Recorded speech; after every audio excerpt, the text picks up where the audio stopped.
Hi, ഒരു പുതിയ വിശേഷം നിങ്ങളുമായി പങ്കുവെക്കാനാണ് വന്നത്. ഇവരുടെ വിശേഷമാണ് ഞാൻ ഇന്ന് പറയുന്നത്.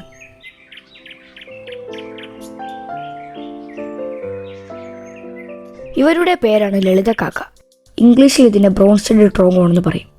ഇവയെ ഒറ്റ നോട്ടത്തിൽ കണ്ടുകഴിഞ്ഞാൽ ആനറാഞ്ചിയോ കാക്കത്തമ്പുരാനോ എന്ന് തെറ്റിദ്ധരിച്ചേക്കാം. പക്ഷെ ഒരു ആനറാഞ്ചിയോ കാക്കത്തമ്പുരാനൊന്നുമല്ല, ആ വർഗത്തിൽപ്പെട്ടൊരു കുഞ്ഞൻ പക്ഷിയാണ്. ആനറാഞ്ചിയും കാക്കത്തമ്പുരാനും അല്ല, ഇവയേക്കാൾ വലിപ്പം കൂടിയ പക്ഷിയാണ്. ആനറാഞ്ചിക്കും കാക്കത്തമ്പുരാനും എല്ലാം നല്ല കറുത്ത കളറാണ്.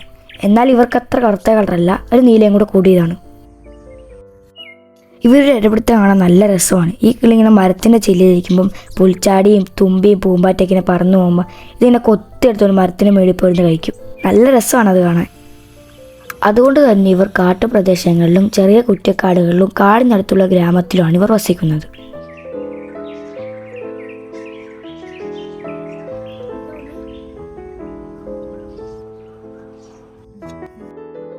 ലളിതക്കാക്കയെ കാണപ്പെടുന്നത് ഇന്ത്യൻ ഉപഭൂഖണ്ഡത്തിലും തെക്ക് കിഴക്കൻ ഏഷ്യയിലുമാണ്.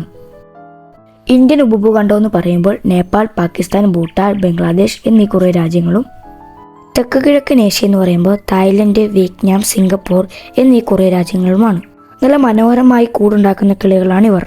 മരച്ചില്ലയിലൊക്കെയാണ് ഇവർ കൂടുണ്ടാക്കുന്നത്. പലപ്പോഴും ഒറ്റയ്ക്ക് ഇരതയിടുന്നത് കാണാമെങ്കിലും കൂടുതൽ സമയങ്ങളും 2-3 ലളിതക്കാക്കയെ ഒരുമിച്ചാണ് കാണപ്പെടുന്നത്. മറ്റു പക്ഷികളുടെ കൂടെയും ഇവർ ഇരതയിടുന്നത് കാണാം.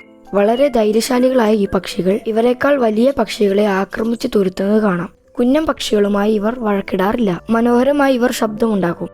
മറ്റു പക്ഷികളുടെ ശബ്ദത്തെ ഇവർ അനുകരിക്കുകയും ചെയ്യും.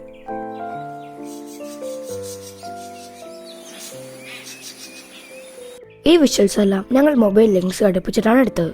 അതുകൊണ്ട് അതിൻ്റെതായ ക്ലാരിറ്റി കുറവുണ്ട്. ഈ കിളിയെക്കുറിച്ചുള്ള നിങ്ങൾക്കറിയാവുന്ന അറിവുകൾ കമൻ്റ് ആയിട്ട് ഇടണേ.